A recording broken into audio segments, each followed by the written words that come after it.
मनन के समय क्या समस्या आ सकती है? तो हाँ, ये भी व्यक्तिनिष्ठ प्रश्न है। सबको अलग अलग समस्या आएंगी, ये किसी किसी को नहीं आएगी। जैसे कि इन्होंने कहा, मैं तो अपनी बता सकता हूँ। हाँ, सबको अपनी अपनी बाधाएं, समस्याएं आ सकती मनन के समय।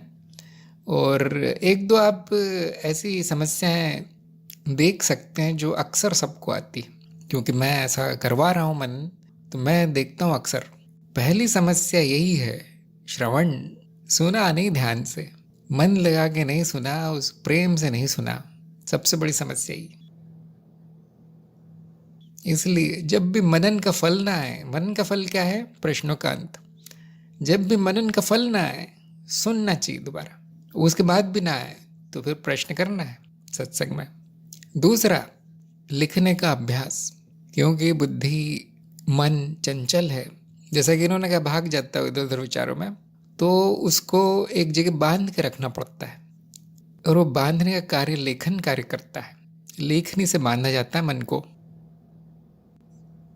अगर आप लिखेंगे, आपके सामने वो विषय रहेगा लिखा हुआ, तो आपकी नज़र उस पर पड़ेगी और बार बार विषय पर आ जाएंगे, सामने आ जाएंगे।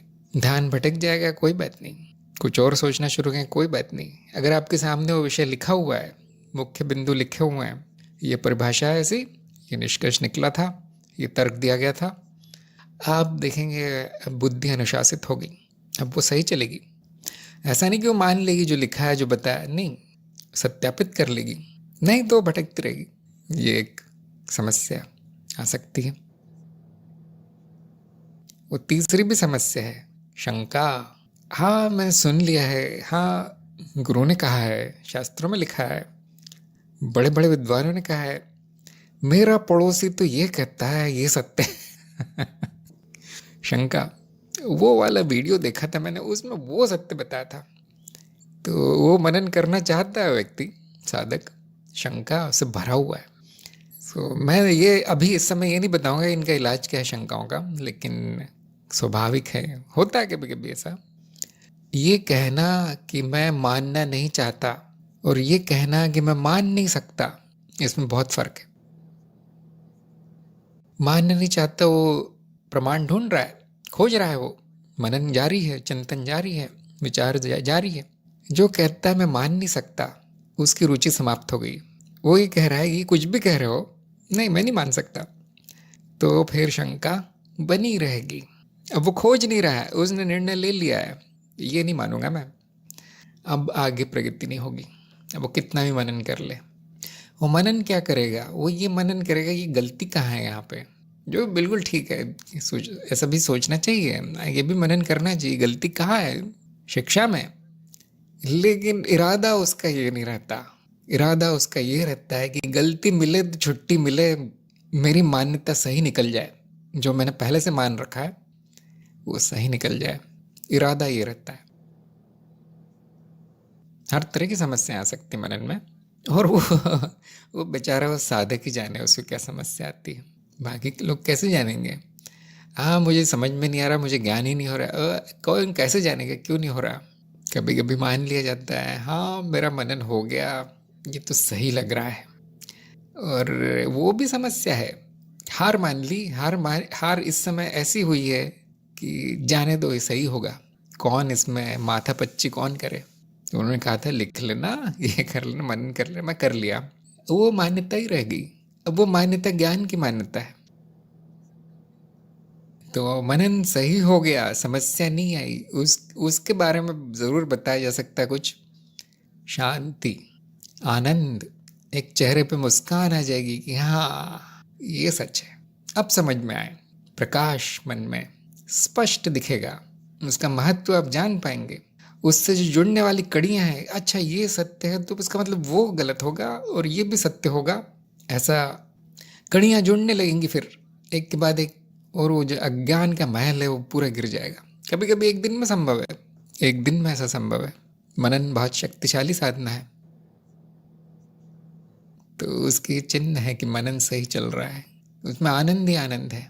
भले ही वो छीनने का आनंद हो, भले ही हम कहे कि मेरा तो सब धरा का धरा रह गया जो मैं सोचता था, लेकिन वो बोझा फेंकने जैसा है।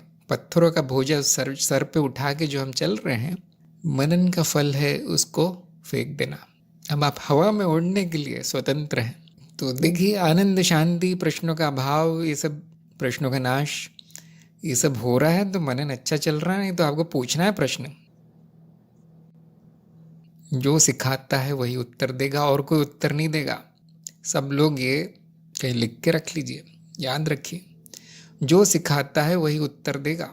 नहीं मैं इंटरनेट पर ढूंढ लूँगा, नहीं इधर पूछ लूँगा, नहीं दूसरे सत्संग में पूछ लूँगा, वहाँ का डर कम लगता है मुझे, वो गलत तरीका है। आप पूछ लीजिए, खोज लीजिए, जो सिखा रहा है वही समझा पाएगा, क्योंकि उम्मीद है कि उसने समझा है, इसलिए तो सिखा रहा है। जो इधर उधर ढूंढ रहे हैं अपना समय नष्ट कर रहे हैं। हाँ, जो सिखा रहा है वही नहीं बता पा रहा, अब यही अच्छा है कि वो छोड़ दो छोड़ दो, पूरा बेकार है फिर। मैंने 10 लोगों से पूछा है, 10 अलग अलग उत्तर आ गए, अभी ज्ञान मार्ग ही बेकार है। तो अब वो साधक ही बेकार है, देखिए उसकी साधना ही बेकार है। जो सिखा रहा है उससे तो पूछा ही नहीं। एक डर भी रहता है ना मन में कि शायद ये ऐसा ना सोचे कि मुझ में समझ नहीं है। ये भी डर रहता है कि कहीं उत्तर न मिल जाए मुझे मन का विरोध, चित्त का अवरोध कहते हैं वैसे, चित्त का अवरोध। वो कोशिश करता है कि उत्तर ना मिले, कहीं और जाके किसी और आश्रम में किसी और गुरु से पूछ लेगा वो जाके, यहाँ तक कर सकता है चित्त में बहुत शक्ति है। अवरोध, वो ज्ञान की जो धुनी है, क्या कहते हैं आप लोग उसको, यज्ञ की अग्नि, धुनी, उसके आसपास वो नाचता है चित्त, कूदता नहीं है उसमें, क्योंकि शायद वह एक डर है, बड़ा प्राचीन डर है उसमें कि मेरा तो नाश हो जाएगा, अगर मैं कूद गया तो मैं तो जल जाऊंगा, राख हो जाऊंगा। क्योंकि यही होता है अज्ञान का नाश। क्या है? इस अहम का नाश, चित्तवृत्ति का नाश, जो अज्ञान के कारण है। तो वहाँ पे एक डर है, अपनी स्वयं की रक्षा करने की एक वृत्ति है, एक भावना है, वो उसके आसपास नाचता रहता है, पूरी कोशिश करता है कूदना ना पड़े मुझे, कहीं उत्तर ना आ जाए। तो मैंने कहा था कि मैं बताऊंगा नहीं समस्याएं, लेकिन देखिए एक के बाद एक सामने आ गई। वो इसमें से बहुत सारी समस्याओं का सामना मैंने खुद किया है, और इसीलिए मैं बता सकता हूँ क्या करने से वो ठीक होगी। जिसके सामने समस्या नहीं आई वो कहेगा ऐसा तो कभी होता नहीं है, तुम्हें देखा नहीं है, मैंने बस ये पढ़ा, मुझे ज्ञान हो गया। तुम कहाँ गुरु के चक्कर में हो, कहाँ जा रहे हो, कौन सा कार्यक्रम कर रहे हो, स्वप्रमाणित है सब कुछ, वो ये कहेगा, क्योंकि वो इन मुसीबतों से गुजरा नहीं है। तो किसी ने कहा था, किसी बड़े व्यक्ति ने, गुरु वो है जो हर गलती कर चुका है, इसलिए वो गुरु है नहीं तो कुछ नहीं सिखा पाता, वो हर गलती कर चुका है।